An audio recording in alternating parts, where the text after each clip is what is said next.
Salut à toutes et à tous et bienvenue à notre rendez-vous hebdomadaire consacré au sport sur Canal 3 Bénin. En vedette ce soir du football. D'abord, la fin de la saison au Bénin qui rime avec la mise au vert de la sélection locale.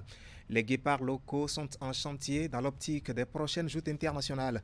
Une trentaine de joueurs ont été convoqués par le sélectionneur Moussa Latondi pour ce regroupement commencé ce lundi.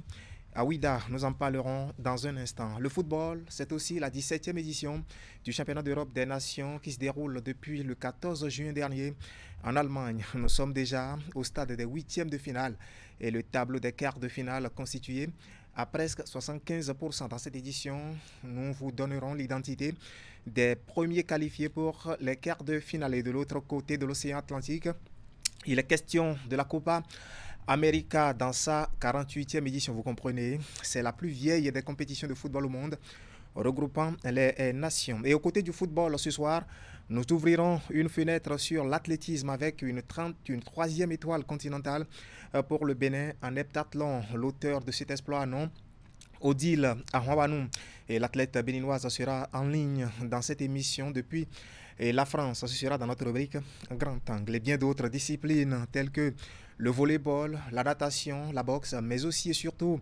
le foot volley viendront meubler cette édition de Canal Sport que m'aidera à animer mon collègue Candide Houeto. Candide, bonsoir. Narcisse, bonsoir et bonsoir à tous nos téléspectateurs. Voilà, l'autre grand témoin de ce soir, ah non, Abioya Ifede, voilà, Kamaroudine. Il est le président fondateur du foot volley au Bénin et en même temps ambassadeur du foot volley en Afrique. Bonjour, monsieur. Bonjour, monsieur le journaliste. Voilà, merci surtout d'avoir accepté notre invitation. Merci. D'autres panels vont se succéder pour l'aventure de ce soir. Le décor est ainsi planté et nous allons commencer avec notre rubrique Fil Info.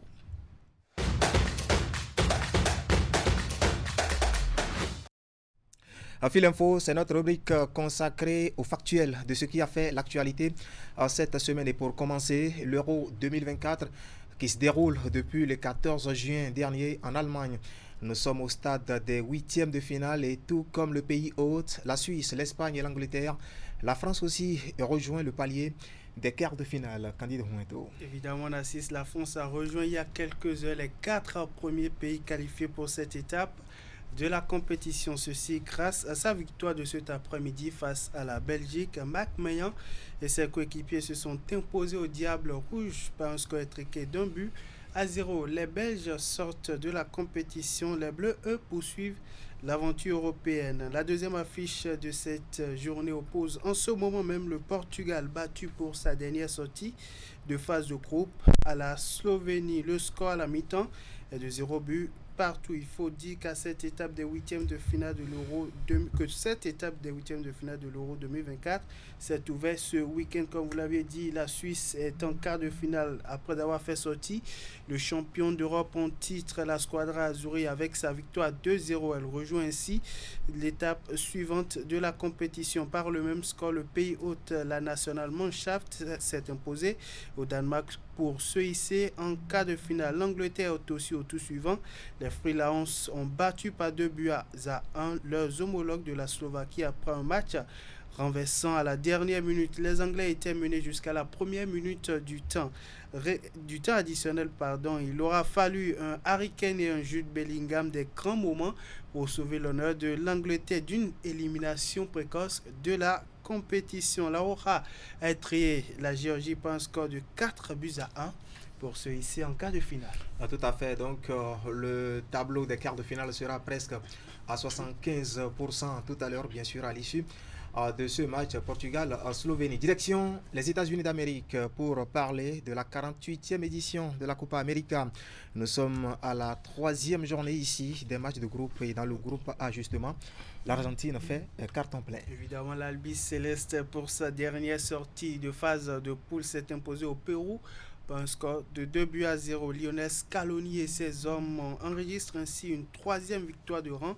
En autant de sorties, il termine leader du groupe A. L'Argentine est suivie du Canada à 4 points qui fait un match nul de score vierge avec le Chili pour sa dernière sortie. Dans le groupe B, le Mexique et l'Équateur se sont neutralisés par un score nul de 0 but partout. Le Venezuela a dompté la Jamaïque par un score de 3 buts à 0 pour s'offrir la tête du groupe avec 6 points au compteur. Il est suivi de l'Équateur, 3 points après ses 3 sorties. Cette troisième journée de phase de groupe se poursuit demain matin très tôt à partir de 2h du matin. La Bolivie va en découdre avec le Panama. Au même moment, le pays hôte sera face à l'Uruguay. En attendant donc ces matchs du groupe C et ceux du groupe D, nous avons donc 4 pays qualifiés pour l'étape des quarts de finale de la Copa América. Il s'agit bien entendu de l'Argentine, de l'Équateur, du Venezuela et bien sûr du Canada. On revient sur le continent pour parler de la prestigieuse Coupe de l'Afrique, bien entendu la CAN. Les 48 nations qui vont disputer les éliminatoires de la Coupe d'Afrique des Nations 2025 seront fixées le jeudi prochain. Et donc le tirage au sort va se dérouler dans les studios de Supersport en Afrique du Sud. Ces 48 nations seront subdivisées en 12 différents groupes de 4 équipes pour disputer ces éliminatoires de la CAN Maroc 2025. Lesquels éliminatoires débutent au mois de septembre prochain. Le coup d'envoi de la prochaine Coupe d'Afrique des Nations sera bien entendu donné le 21 décembre 2025.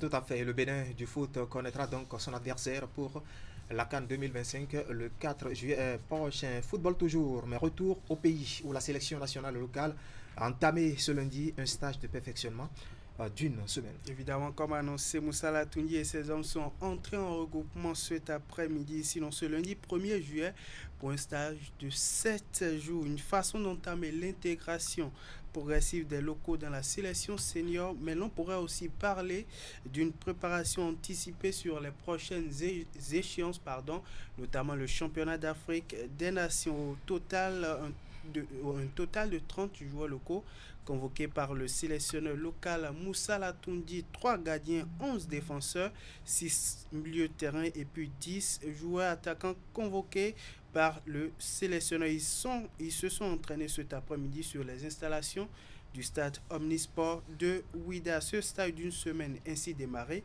prend fin le dimanche 7 juillet prochain. Tout à fait. Donc, stage organisé donc, dans l'optique des prochaines joutes internationales. On va changer de discipline pour parler volleyball. On jouait le week-end écoulé Candide, la 24e journée du championnat professionnel. Évidemment, il n'y a que les hommes qui ont joué ce week-end pour les matchs. Nous avions eu droit à 3 différentes affiches sur les différentes installations. Adidja VBC s'est incliné devant Jiba Omnisport par 1-7 contre 3, 25-20, 22-25, 25-27 et 22-25. L'équipe de l'AS Cotonou a été battue par celle de la police républicaine avec un score de 3-7 à 0, 25-18, 25-22 et 25-15. Et pour finir, Finance VBC a dominé Real Sport par 3-7 à 1. 25-18, 25-18, 24-26 et 25-20. Du volleyball, on passe maintenant au foot volley. Vous l'avez annoncé en début de cette émission. C'est une nouvelle discipline qui est en train de naître peu à peu au Bénin. C'est un mélange de football et de foot volley et avec des règles bien spécifiques. Vous aurez le temps de le découvrir. Eh bien, les membres de l'association de foot volley de l'Atlantique s'activent pour le tournoi en vue pour le mois d'août prochain. Ils étaient à la plage de Fidjosé ce week-end, sinon samedi dernier, pour un camp d'entraînement de plusieurs heures. Voici le reportage de Jules Echo et Maël Roubelou. Voici une nouvelle discipline qui est en train de déposer ses valises au Bénin depuis quelques mois. Le foot volley. C'est une discipline qui se joue avec tous les autres parties du corps, à l'exception des mains, sur un terrain de 8 mètres sur 16. Il se joue en 3 sets avec un set normal de 18 points. Cette séance est faite de mise en jambe pour les différents participants avant le prochain tournoi prévu pour le 9 août 2024. La première étape est consacrée à quelques exercices spécifiques.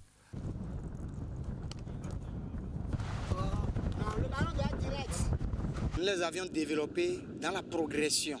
Nous sommes partis du plus simple au plus complexe. Les touches de la malléole interne, ensuite les touches de la malléole externe, le genou, le tibia, le coup de tête, et la poitrine. Nous sommes dans le processus d'installer cette fédération. Pour installer cette fédération, il faut certaines conditions. Il faut créer la discipline dans au moins 8 départements avant de passer à l'Assemblée générale. Et après l'Assemblée générale, on fait l'enregistrement des associations et on finit par déposer notre dossier au ministère des Sports pour avoir le quitus. Après une bonne trentaine de minutes d'échauffement, l'effectif est divisé en deux pour une partie de jeu. À l'issue de cette confrontation, l'équipe 1 a étrié son homologue par un score de 18-7 à 7. C'est une nouvelle discipline aussi amusante qu'ont découvert ces jeunes depuis peu. Ils y prennent du plaisir à la pratique. Les qualités du foot volley qui m'ont plu, moi, ça a été c'est un sport qui permet de développer le réflexe, qui me permet d'avoir une bonne attitude corporelle, d'avoir le réflexe, d'anticiper sur tous mes gestes, sur tout ce que j'ai à faire. Et par-dessus tout, ça me permet d'avoir une capacité physique, une condition physique pour tenir sur tout type de sol, que ce soit dans les montagnes, que ce soit sur le gazon. Je peux intervenir, je peux être à même d'être dynamique et de jouer comme cela se doit. L'association Foot Volley de l'Atlantique, promotrice de ce sport au Bénin, organise ce camp d'entraînement pour renforcer les capacités de ses joueurs. Voilà, ça s'appelle du foot volley et nous allons en parler sur ce plateau. C'est un sport que nous découvrons. Le président fondateur est sur ce plateau avec nous, Monsieur Kamaroudine. Rebonsoir. Bonsoir, monsieur le journaliste. Parlez-nous de ce sport que nous découvrons. À quoi est-ce que cela retourne? Okay. D'abord, le foot volley, c'est une discipline d'origine brésilienne créée en 1965 à la place de Copacabana à Rio de Janeiro. C'est un sport qui se pratique avec toutes les parties du corps, sauf les bras et les mains, dans le sable, sur un terrain rectangulaire de 16 mètres sur 8, séparé par un filet situé à une hauteur de 2,20 mètres. Et l'objectif est de faire tomber la balle dans le camp adverse. C'est ça. Et ce sport développe plusieurs qualités chez les joueurs, en particulier les joueurs footballeurs, puisque c'est un secret des Brésiliens. Quand ils étaient en période de trêve, ils jouent ce sport pour garder leur forme. Donc, c'est pourquoi j'ai découvert ce sport en guise d'aider les clubs de football au Bénin pour qu'ils puissent avoir ces qualités, jouir des capacités physiques, l'anticipation, et la réaction dans le jeu, la maîtrise du corps et la précision. Oui, ça participe aussi aux aptitudes techniques quand on est footballeur. Oui. Ces techniques, les aptitudes techniques, nous avons la tactique du jeu, le réflexe, ça développe le réflexe et les joueurs, et ça développe aussi les conditions en général, les conditions physiques en général. Alors, ceux avec qui vous étiez à la plage de Cotonou, c'est des gens qui sont en train d'être initiés à la compétition, à la discipline, ou bien ils avaient déjà le b.a.-ba? Bon, certains d'entre eux ont déjà le b.a.-ba, mais par contre d'autres sont des novices, sont des débutants, et ils sont venus découvrir l'activité et ils sont contents et ils prennent du plaisir pour bien pratiquer ce jeu. D'accord. Aujourd'hui, c'est quoi l'ambition? C'est se faire aussi un espace aux côtés des autres disciplines sportives qui existent déjà au Bénin, ou c'est quoi l'ambition concrètement? Voilà, l'ambition, c'est que on doit développer ce sport sur toute l'étendue du territoire national et aider les jeunes joueurs, ceux qui ont la carrière au football, de pratiquer ce jeu afin d'être équilibrés dans le football sur le terrain, et permet à ceux qui ne font pas le sport, ceux qui ont la paresse de faire le sport, de venir travailler dans le sable. Ça favorise la santé, ça garde le corps, ça maintient le physique.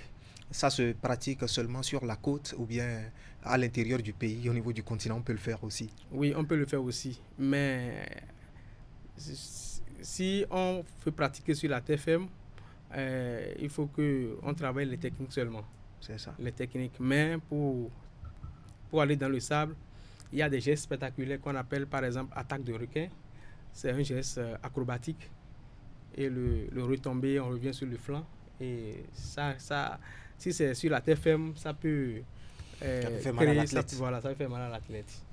Ce sont des gestes spectaculaires. Spectaculaire. Alors, nous assistons à l'initiation de ce sport au Bénin. Qu'est-ce que vous comptez aujourd'hui faire?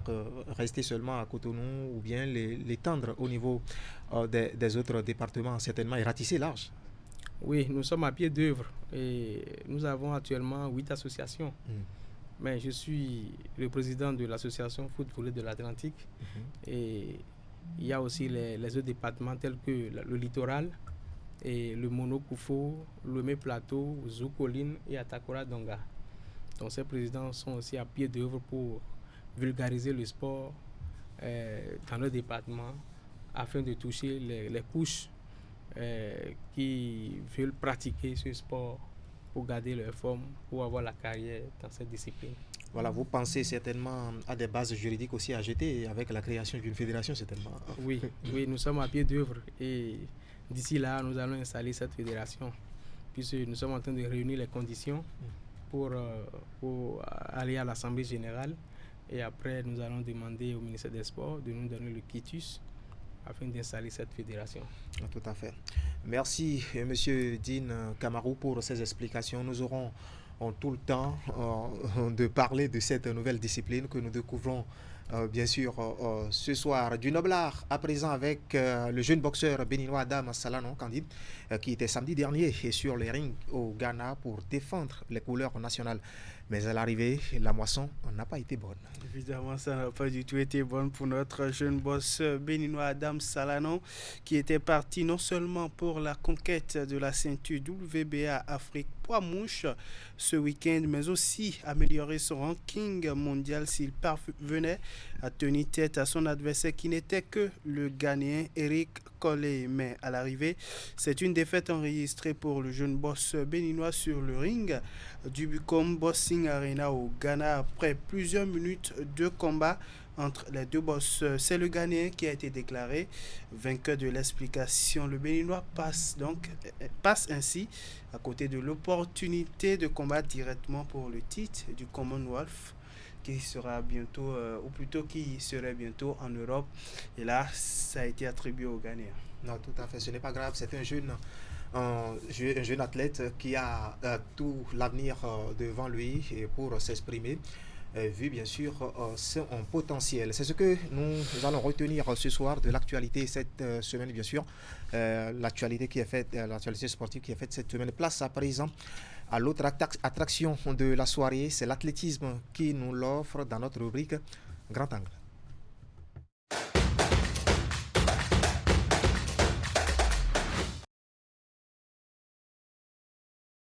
Voilà, dans notre rubrique Grand Angle de cette semaine, nous nous proposons de mettre la lumière sur l'une des fiertés du monde sportif béninois, en tout cas en sport individuel. C'est l'athlète la plus titrée du Bénin sur le plan international. Son nom, Odile Anwanou, triple championne d'Afrique en heptathlon. Odile que nous recevons dans cette émission depuis l'Hexagone. Odile Anwanou, bonjour. Bonjour, monsieur le journaliste. D'abord, dites-nous, nous vous appelons, vous nous appelez de quelle ville en Europe? Toujours à Rouen, précisément à Sotteville. D'accord. Bon, j'espère que votre coup tient encore le coup parce que ça fait maintenant 3 métaux qui sont accrochés, 3 métaux les plus prisés d'ailleurs. Ce sont des médailles d'or au championnat d'Afrique. Nous voulons les voir. Vous avez les médailles avec vous là? On peut les voir? Je les ai. Donnez-moi une seconde et je vous les montre.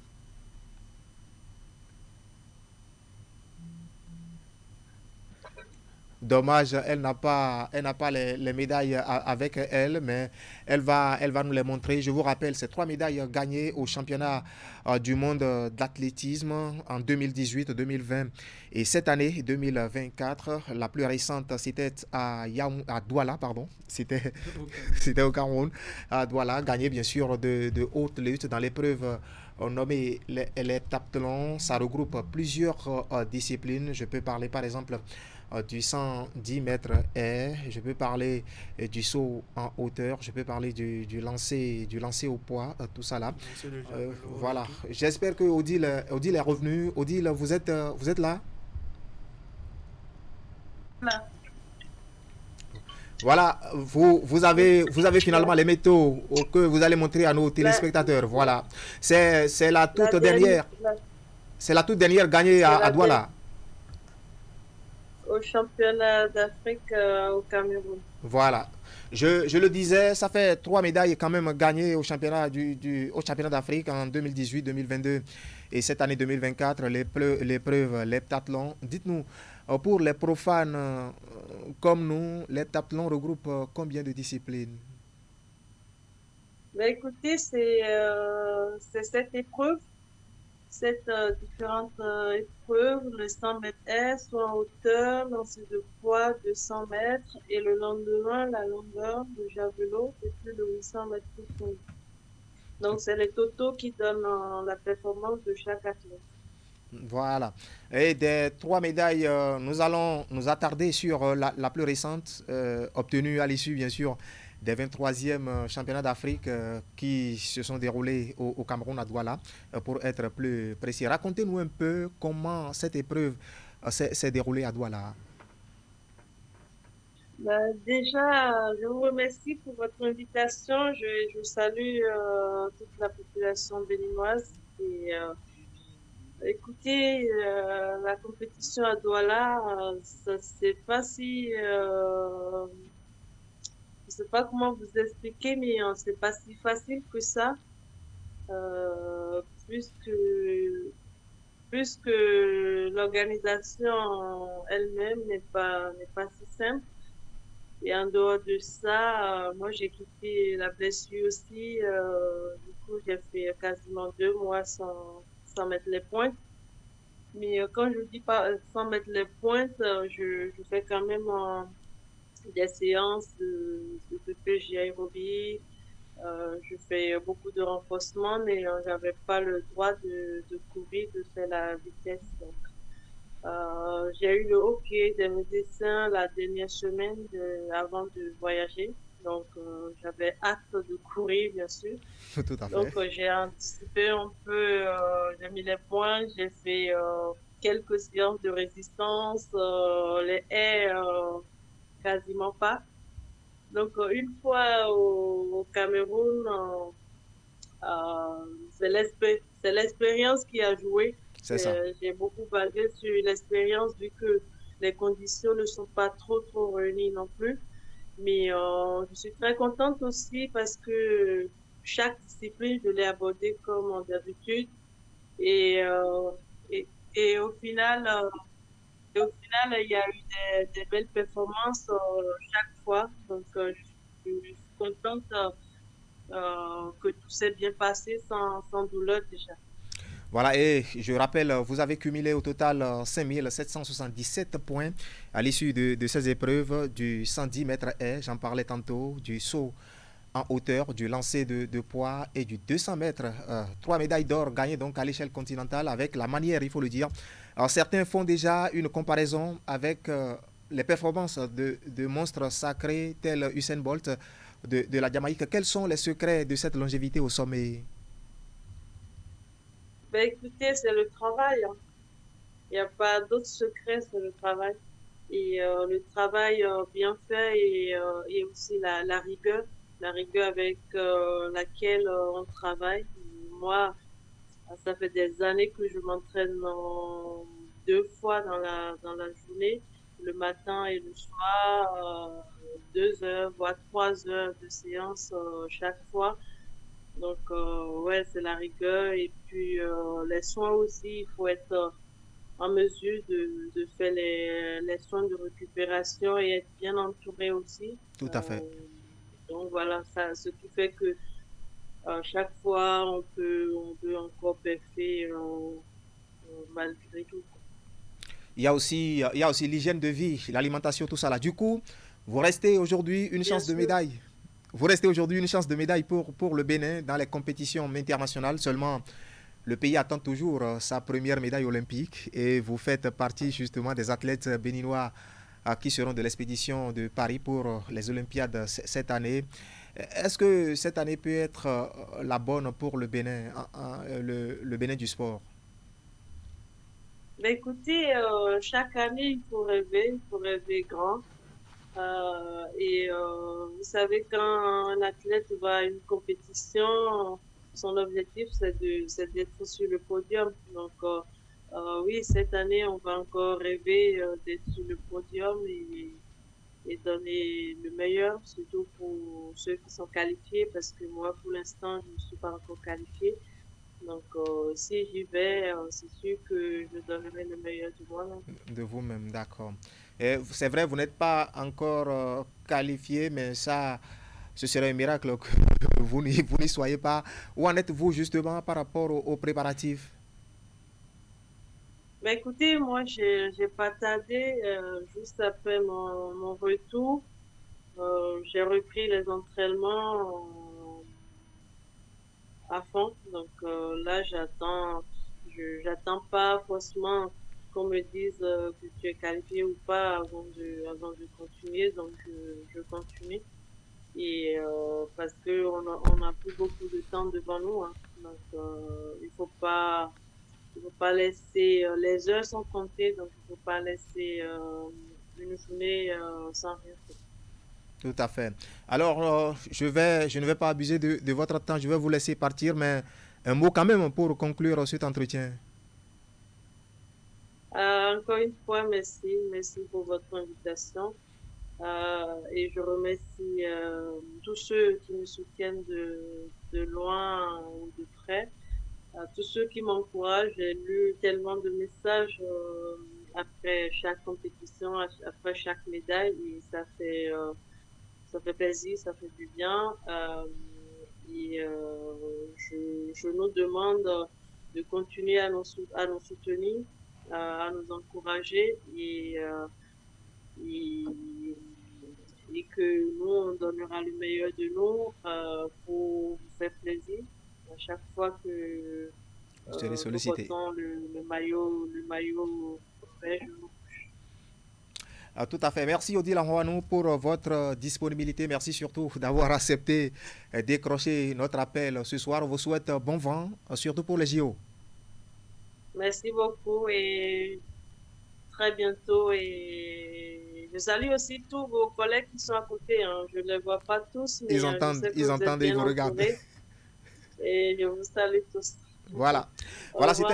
c'était Odile Anhouanou, l'athlète béninoise devenue aujourd'hui la reine de l'heptathlon en Afrique. Voilà ce que nous pouvons retenir de notre rubrique Un grand angle de ce soir.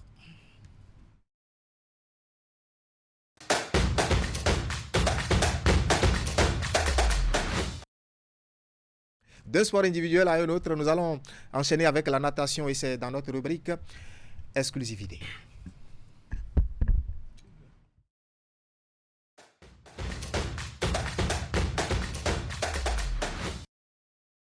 Voilà, je rappelle que le dernier panel de cette émission sera essentiellement un journaliste sportif avec mon confrère Issa Amadou qui va nous rejoindre sur ce plateau dans un instant. C'est pour parler de la journée internationale du journaliste sportif célébrée à la date du 2 juillet chaque année. Ce sera donc demain mardi 2 juillet 2024. Mais en attendant, la natation est à l'honneur dans notre rubrique exclusivité cette semaine et qui peut mieux nous faire l'état des lieux quant à la santé de cette discipline, si ce n'est celui qui préside à ses destinées au Bénin. Je veux parler du président de la fédération, M. Aurélien Moutondi, que nous recevons sur ce plateau. M. Moutondi, bonsoir. Bonsoir, monsieur le journaliste. Merci d'avoir accepté notre invitation. Merci bien. Voilà, pour commencer, la question est classique pour tous nos interlocuteurs qui prennent par ici. Comment se porte la natation aujourd'hui au Bénin? Ah oui, monsieur le journaliste.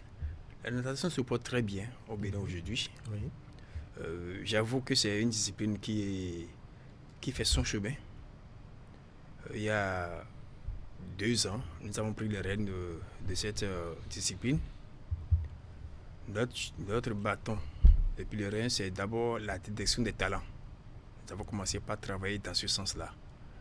Et très tôt, les athlètes juniors, nous sommes allés sur ce terrain. On a démarré avec les championnats de la phase régionale. On a fait une partie du championnat dans le littoral, à Cotonou, dans l'Atlantique, à Calavi, à Porto-Novo, dans Lomé, et nous sommes allés pour une première fois dans le septentrion à Parakou. C'est ça. Et là, j'avoue, c'est pas facile, parce que un milieu qui a une obédience musulmane, tout et tout, nous sommes allés voir le roi de la ville de Parakou. Et là, il nous a accompagnés, le roi, et plus l'imam, voilà, c'est l'imam que vous êtes en train de voir comme ça sur l'écran. Ah oui. Et l'imam plus le roi, ils nous ont accompagnés, parler à la population pour que les enfants sortent. Et pour une première fois, la Fédération de natation a organisé la phase régionale des championnats à Parakou. Après ça, nous sommes allés sur les détections au niveau international. C'est surtout l'étape qui intéresse le public sportif, voilà, la performance de nos athlètes. Et voilà, et là, nous avons détecté des binationaux. Alexis Kpalé, il est béninois. Il a nagé pour une première fois pour le Bénin à Accra.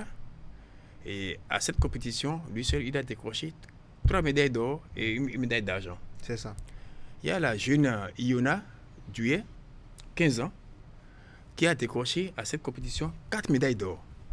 Et comme ça, pour la zone 2 comprenant 27 pays africains, en août 2023, nous sommes rentrés avec 7 médailles d'or, une médaille d'argent et 4 médailles de bronze. Wow. Pour la première fois, l'hymne national du Bénin a été chanté 7 fois. Vraiment, c'était pour une première. C'était pour une première fois. C'est vrai que la Fédération béninoise existe il y a 20 ans.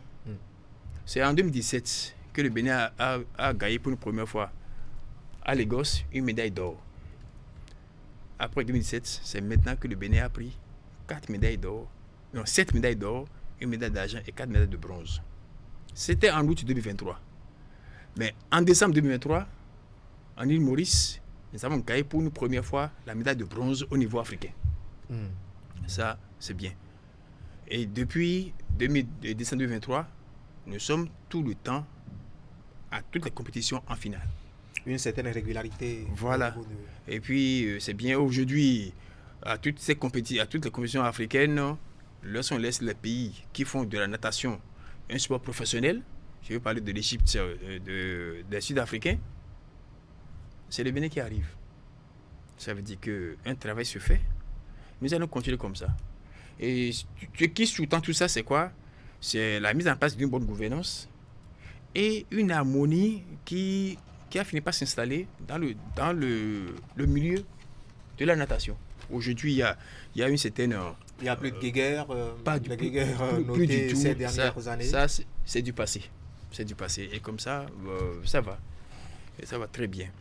Maintenant, pour l'année 2024, nous avons bientôt, en octobre prochain, nous avons les championnats seniors. Ça concerne votre agenda annuel, c'est voilà. Ce que vous dites là. Si. Et au plan international, bien sûr, nous avons les championnats de zone senior et junior en octobre prochain.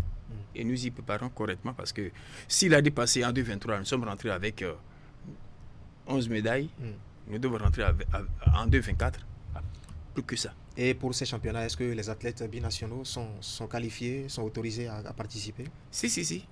D'ailleurs, même pour toutes les compétitions au niveau africain, la plupart des pays ne font participer qu'à ces échéances que des athlètes qui sont en formation à l'extérieur. Il est rare de voir des locaux venir à ces compétitions. Et quelle chance alors pour les locaux? Les locaux, oui. C'est pourquoi nous faisons les championnats. Championnats. Leurs expressions se limitent seulement aux championnats? Ils n'ont pas droit à Pas du tout. En 2024, nous étions en Angola avec 4 athlètes de notre championnat. C'est ça. De championnat. Et je ne vous cache pas ce qui suit. Il y a des Béninois qui travaillent sur le plan local ici, avec nos techniciens sur le plan local, mais qui battent en chrono des athlètes qui sont dans des centres de formation. Ah oui? Ah oui. Monsieur Ziancé William, qui est à Cotonou ici, il a battu des athlètes dans les centres de formation thaïlandais et consorts. Donc nous travaillons bien sûr, mais pour aller décrocher des médailles au niveau mondial, au niveau africain, nous sommes obligés de compter aujourd'hui sur ces binationaux qui travaillent dans des infrastructures plus adéquates. Parce que sur le plan local, nous n'avons pas encore des infrastructures olympiques comme cela se doit. Maintenant, si on jette un regard sur votre programme de travail annuel, qu'est-ce qu'il reste à faire aujourd'hui pour ce qui concerne l'année 2024? Année 2024, sur le plan local, nous avons la saison sportive qui est en cours, qui doit prendre fin au 31 août. Nous avons la phase finale de le championnat national. Et cette phase finale se déroulera dans la piscine de la cimenterie Onigbolo. Et c'est pour le 20 juillet prochain. Et la saison suivante qui démarre le 1er octobre, nous aurons les phases régionales de notre championnat. Ça, c'est sur le plan local. Mais sur le plan international, comme tout à l'heure je le disais, nous avons à Lagos les championnats senior et junior de la zone 2. Et en décembre, nous aurons les championnats du monde à Budapest. C'est ça. Voilà, donc c'est ce que nous avons pour... Dans tout cet agenda, vous n'avez pas annoncé la compétition. On sait que la natation, c'est un sport olympique. Oui. Vous n'avez pas parlé des Jeux olympiques. Il y a des athlètes sur lesquels le Bénin peut compter pour les prochains Jeux olympiques? Les prochains Jeux olympiques, ça démarre à partir du 27 juillet prochain. Le Bénin y participe avec le droit d'universalité. Nous avons une fille et un garçon. C'est ça. Il y a pour le garçon, c'est Alexis Padé. Il est actuellement dans un centre de formation à Thaïlande. Et la fille est Eliane Buyet Yona. C'est ça. Elle aussi, elle y va. Actuellement, elle est à Paris. Elle est dans un arrondissement de Paris, à Massy. Elle travaille. Et les deux y vont avec le droit d'universalité. C'est-à-dire que c'est de ne pas pu avoir la qualification. J'avoue, Alexis... Ils ne seront pas dans les bassins, si je comprends bien. Si. Ils seront dans les bassins. Et Alexis, il va pour l'épreuve de Sando. Et la fille, Iona Duet, pour l'épreuve de 50 mètres nage libre. Tout à fait. Oui, les deux y vont. Voilà. Il est vrai, nous sommes donnés. Sérieusement, ces deux enfants ont travaillé, mais j'avoue, jusqu'à la fin, jusqu'au 23 juin passé, Alexis était encore dans des championnats à Singapour. Il n'a pas pu décrocher la qualification, mais il y va avec certainement un engagement pour gagner, pour améliorer le chrono. C'est ce que je peux avancer. Mais tel que nous travaillons à la fédération aujourd'hui, le cap est mis sur Los Angeles 2028. C'est ça. Et là, vous promettez nous ramener des médailles. La médaille olympique, c'est ça qui manque au sport béninois. Jusque-là, nous allons finir, M. Aurélien Ontonji, par les perspectives au niveau de la fédération. Quelles sont vos perspectives aujourd'hui? Les perspectives au niveau de la fédération, elles sont les suivantes. Au niveau local, nous travaillons à faire la démocratisation de la discipline. Aujourd'hui, la natation se pratique au sud. On est en train d'étendre la discipline vers le nord. Et aller un peu partout, un peu partout. Pour que ce soit fille ou garçon, que tout le monde se donne à cette discipline-là. La natation, c'est un sport, d'accord, mais elle est aussi un médicament. Pourquoi? Parce que là, si vous faites la natation, ça vous évite beaucoup de maladies. Après, cette démocratisation, c'est de mettre en place des outils de bonne gouvernance. Ça, nous y attelons surtout. Après, c'est que, pas plus tard que le samedi passé, nous avons tenu notre assemblée générale ordinaire pour rendre compte de nos 2 ans de gestion. Et ça, j'avoue, tous les documents, les outils, tous ces éléments ont été adoptés. Tout à fait. En présence du président du comité national olympique et du représentant du ministre des Sports, monsieur le directeur des sports d'élite. Après ça, nous avons continué, et je vous le dis ici, nous venons de trouver encore un autre béninois, un binational, qui est à Paris. qui a des performances vraiment très, très, très améliorées. Et ces derniers rentraient aussi dans la sélection nationale. Nous faisons tout ça pour que l'Olympiade qui commence à partir de cet an prochain, ou l'Olympiade 2024-2028, que nous puissions décrocher pour une première fois la qualification pour les JO. Parce que le Bénin, tout le temps, pour la natation, le Bénin y va avec le droit d'universalité. C'est le défi que vous vous lancez. Voilà, c'est que nous devons travailler pour que le Bénin puisse au moins décrocher la qualification pour les JO dans la natation. Monsieur Aurélien, on te dit merci pour vos explications. Merci surtout pour votre disponibilité, avoir accepté faire le déplacement et venir nous expliquer, nous donner un peu une idée sur la santé de la natation au Bénin. Sur notre plateau. Retour maintenant au football avec la fin de la saison au Bénin qui rime avec bien sûr le regroupement de la sélection nationale. Les Guépards qui sont en mise au vert depuis ce lundi à Ouida, et ceci dans l'optique des Jeux internationaux à venir. D'abord, le choix de Ouida est fait pour travailler dans un cadre calme et paisible. Nous attendions, je suis rejoint sur ce plateau par mon confrère François d'Assise à Massiouin, c'est ça, hein? C'est bien ça. Voilà, vous officiez à A+ Bénin. C'est bien ça. On vous a vu très régulier sur les différents championnats nationaux, sur les terrains cette saison. On parle justement de la fin de saison. Quel bilan peut-on déjà faire par rapport à cette saison qui vient de s'achever? Bon, le bilan est positif parce que qu'il vous souvienne, il y a cela quelques années, on n'arrivait même pas à aller au bout de la saison avec des champions qui étaient parfois désignés sur tapis vert. Aujourd'hui, le champion, on le connaît sur le terrain, donc c'est déjà une très bonne avancée. Après, de façon globale, on peut dire qu'il y a une nette amélioration du niveau. En tout cas, il y a quand même 2, 3, 4, 5 équipes qui tirent le championnat vers le haut et qui proposent du jeu. Lorsque vous allez au terrain, notamment nous en position de commentateur, on a plus de facilité désormais à lire le match, à décortiquer ce que propose justement l'entraîneur et à voir les lignes se dessiner sur le terrain. Exactement. Tout à fait.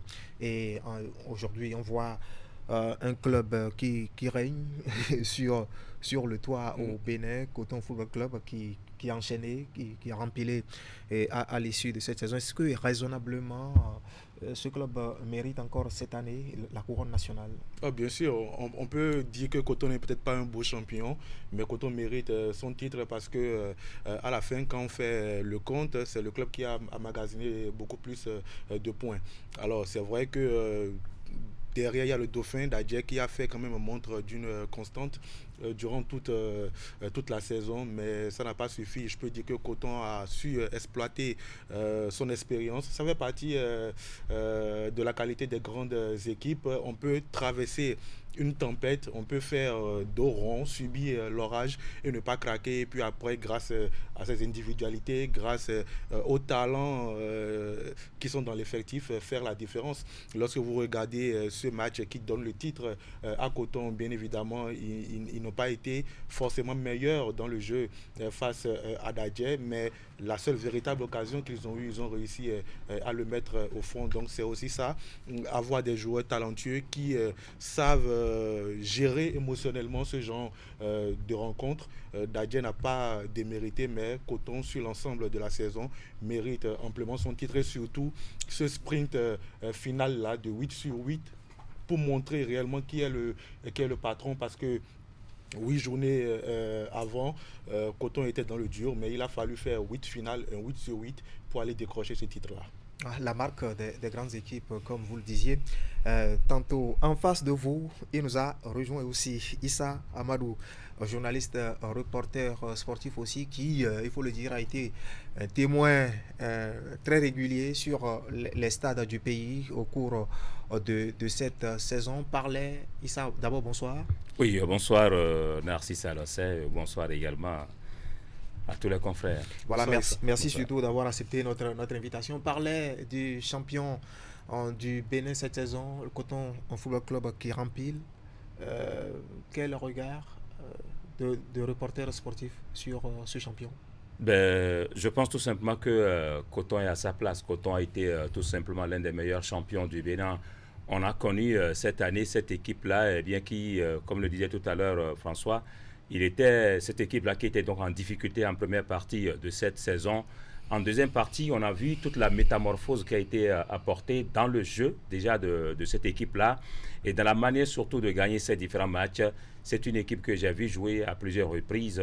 J'ai retransmis pas mal de matchs de Coton cette année également.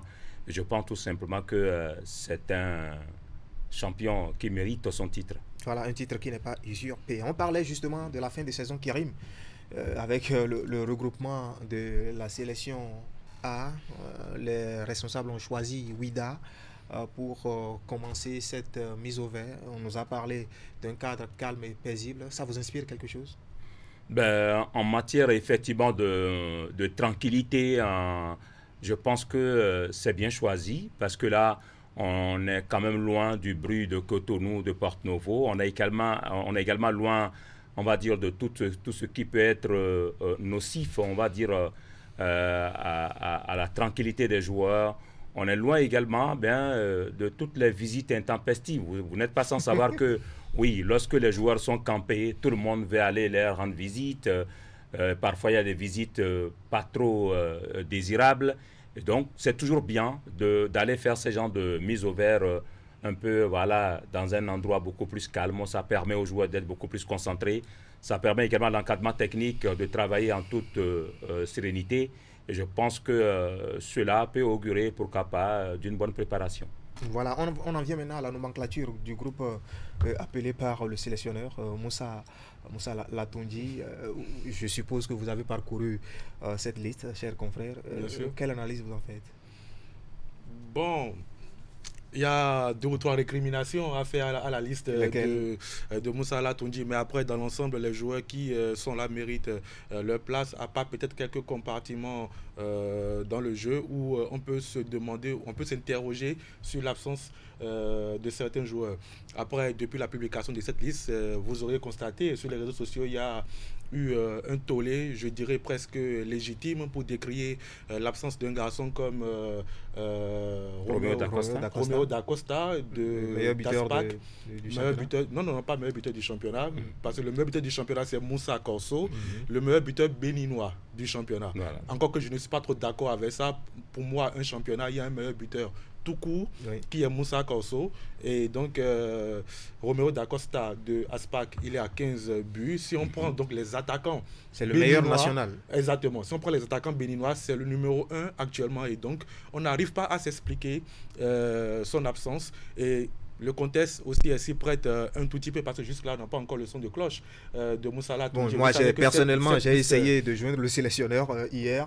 Oui, mais dans la mesure où il n'y a pas eu de conférence de presse pour annoncer la liste, donc c'est difficile de connaître les raisons qui justifient son absence. Par contre, des confrères ont réussi à joindre le joueur, le staff aussi. Les deux parties disent que le joueur lui dit qu'il est apte physiquement, il n'a pas de blessure, il n'a rien. Le staff de Aspac aussi le confirme, donc on ne comprend pas pourquoi.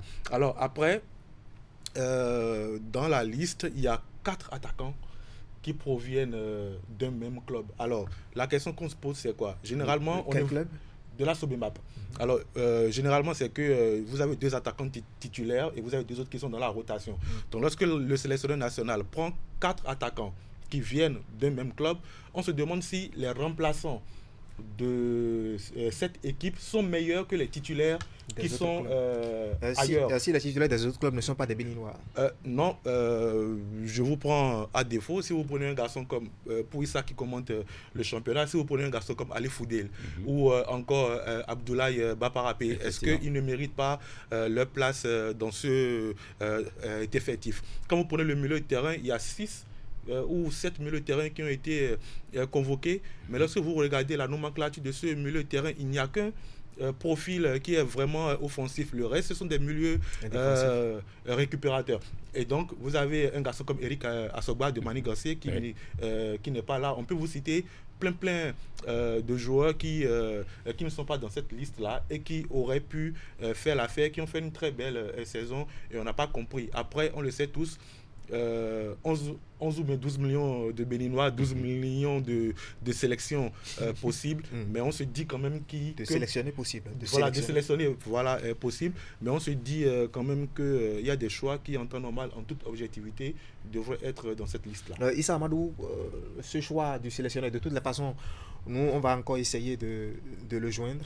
Nous l'avons appelé, le téléphone a sonné dans le vide depuis hier. J'espère qu'il va finalement décrocher notre appel pour nous donner certaines explications par rapport à ce choix. Mais est-ce que, à votre niveau, vous avez déjà des explications par rapport à ces choix? Ben justement, vous posez bien la question. Dans un pays où, en réalité, on va dire quoi, il y a une bonne gestion du football, on ne devrait pas se poser des questions. C'est qu'avant même de publier la liste, il y a une conférence de presse. C'est les normes, on ne va pas nous enseigner ça. Et le Bénin n'est plus à cette étape-là. On ne peut pas larguer une liste comme ça sur les réseaux sociaux et dire aux journalistes et autres de commenter, de faire un peu, je ne sais pas, de se faire une opinion. On doit en principe organiser une conférence de presse pour justement venir expliquer. Vous voyez, il y a tellement de zones d'ombre, il y a tellement de polémiques.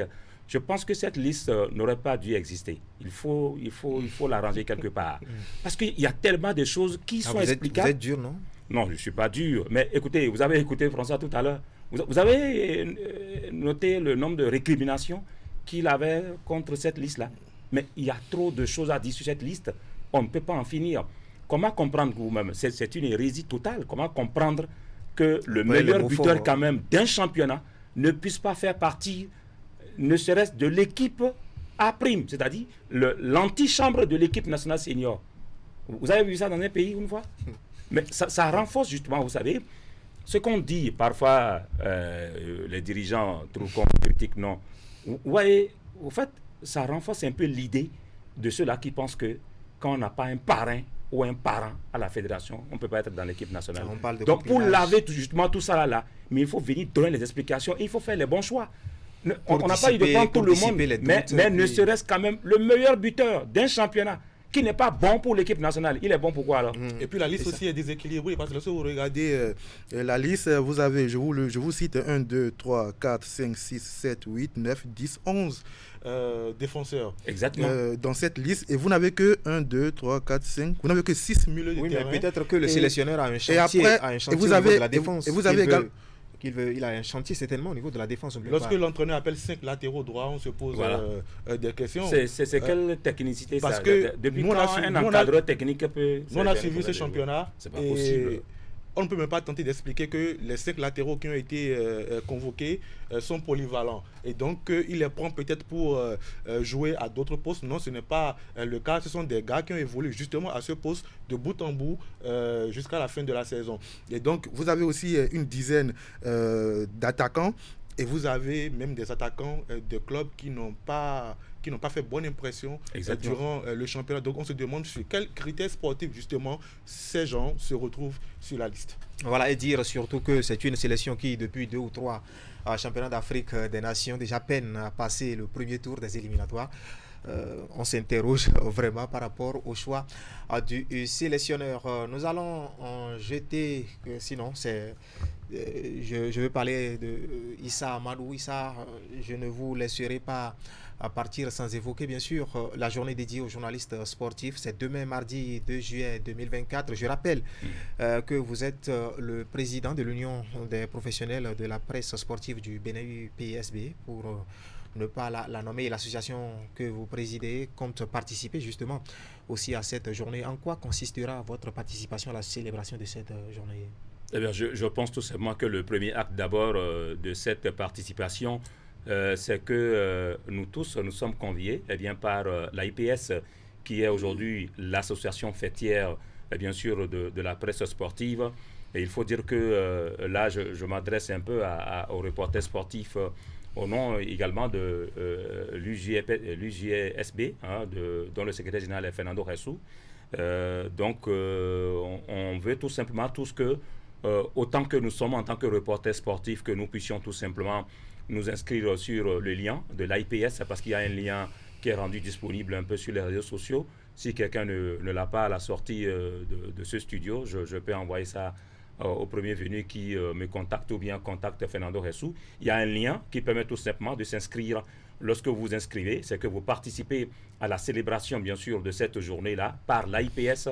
C'est demain à partir de 14h, mais il faut déjà se connecter à partir de 13h45 pour déjà être dans l'ambiance déjà de la célébration. Donc, il y a une célébration qui est faite donc au siège de l'AIPS, et autant que nous sommes en tant que reporters sportifs, c'est une aubaine pour nous de déjà s'inscrire dans cette célébration internationale. C'est très important. Vous savez, lorsque vous existez en tant qu'association sportive, il est toujours bien d'être reconnu par la fêtière. C'est comme si vous êtes une fédération de football, vous n'êtes pas reconnu par la FIFA. Donc, on est au niveau de la fêtière là pour célébrer cette journée-là. Et il y a pas mal d'activités. Il faut juste aller se connecter demain à partir de 13h45 pour être dans l'ambiance de cette fête-là. Au-delà justement également de cette célébration par la IPS, à l'interne, on a prévu également une célébration parce qu'on ne peut pas seulement se cantonner à une célébration internationale au plan national. On s'est dit tout simplement qu'il faut également impacter cette fête-là, raison pour laquelle il y a une journée de réflexion sur la pratique du journalisme sportif au Bénin. Quelles sont les conditions de pratique justement de ce métier-là? Comment est-ce que les journalistes sportifs travaillent? Quels sont les outils avec lesquels ils travaillent? Quelles sont les difficultés qu'ils rencontrent? Quels sont également les moyens qu'ils peuvent tout simplement s'attraper pour moderniser un peu la pratique du journalisme au Bénin? C'est une journée qui aura comme principal orateur Fernando Ressou, que vous connaissez très bien, je le disais tantôt. C'est une année à nous. Effectivement, une année à année. C'est un véritable baobab de la presse sportive au Bénin. C'est une icône aujourd'hui, personne ne peut dire le contraire. Donc lui, il sera là avec d'autres aînés et d'autres collègues également, plus jeunes que peut-être que nous, et nous aurons bien sûr à échanger. Et je pense que c'est l'une des manières pour nous de célébrer cette journée qui concerne notre métier. C'est très important pour nous. Voilà, une activité qui, je le rappelle, fait suite à une série d'actions menées le 3 mai dernier lors de la journée et de la célébration de la journée internationale de la liberté de la presse. Nous allons amorcer l'atterrissage pour la fin de notre aventure de ce soir. Mais avant de partir, un dernier mot. D'abord, Issa Amadou. Je tiens d'abord à vous remercier. Merci pour cette invitation, même si on a eu peu de temps pour réellement parler de notre activité. C'est pas bien grave, on aura le temps de revenir, effectivement. C'est pas bien grave, on aura le temps de revenir sur tout cela. Je voudrais juste convier encore tous les journalistes reporters sportifs pour sonner la grande mobilisation. C'est rare de voir une journée internationale consacrée, bien sûr, au journalisme sportif. Donc, quand cette journée-là arrive, il n'est pas normal qu'on fasse 2 pas en arrière, mais plutôt qu'on fasse 2 pas en avant, pour réellement montrer que le journalisme sportif est un métier et le journaliste sportif de surcroît est un développeur. Il fait partie de cette chaîne de développement de tous les pays. Lorsqu'on parle du sport, c'est des milliards qu'on brasse. Lorsqu'on parle de transfert, c'est des milliards qu'on brasse. Même si nous n'avons pas ces milliards-là, nous faisons partie tout simplement de ce cercle-là. Et par conséquent, c'est un noble métier. Il est important que le pouvoir public, que également les différentes institutions puissent réellement aider le journalisme sportif au Bénin à grandir, mais surtout à apporter sa pierre à l'édification de notre pays. Voilà, François d'Assise Amassiouan, dites-nous, demain, vous serez où pour cette journée? Je voudrais déjà souhaiter bonne célébration à Issa, à vous aussi et à tous les confrères. Et à vous aussi. Merci. Mais vous le savez aussi, dans notre microcosme de la presse sportive, il y a une autre association, il y en a tellement, il y en a plusieurs. À laquelle moi je fais partie, qui est l'APS Bénin. Et donc, nous, on sera du côté de l'auditorium de l'ONIP, déjà demain à 9h pour une conférence de presse. Et puis après, on s'interrogera sur les défis de notre métier à l'ère du numérique, parce que vous le savez, aujourd'hui maintenant la dynamique est en train de changer avec Internet, avec les réseaux sociaux également. Il y a donc une nouvelle manière de faire le métier, et donc on s'interrogera sur ça. Et l'APS étant également ces festivités-là, je vais le dire comme ça, sur tout le mois de juillet. Et donc demain, il y aura cette conférence, cet échange avec les confrères, mais le 28, il y aura également un gala et il y aura également les awards de la presse sportive parce qu'on met souvent en lumière les athlètes, mais il n'y a personne pour nous célébrer nous-mêmes. On a donc décidé de le faire nous-mêmes et on va choisir les meilleures productions de nos confrères et les primer en fonction de ça parce qu'on le mérite aussi. Tout à fait. La presse sportive... Je voudrais juste rassurer François que nous avons été invités et nous serons de la fête également. Bien sûr. Parce que bien le sûr. journaliste sportif, il n'y en a qu'un au Bénin. Il n'y a pas plusieurs journalistes sportifs. Voilà. Nous sommes tous les fils d'une même nation. Nous devons nous donner la main pour travailler. Même métier. Voilà, effectivement, pour C'est le toute La développement. presse sportive, la presse sportive, vous l'avez compris, en grande vitalité donc au Bénin. La presse sportive qui sera en fait dès demain pour la journée internationale du journaliste sportif. Nous arrivons, sinon, nous sommes arrivés à la fin, bien sûr, de notre randonnée de ce lundi 1er juillet 2024. Tout le plaisir a été pour nous de vous tenir compagnie pendant près d'une heure. Retrouvez donc toute l'équipe de la rédaction sportive de Canal 3 Bénin lundi prochain dès qu'il sonnera à 21h, heure du Bénin. Bonne soirée et sportivement vôtre.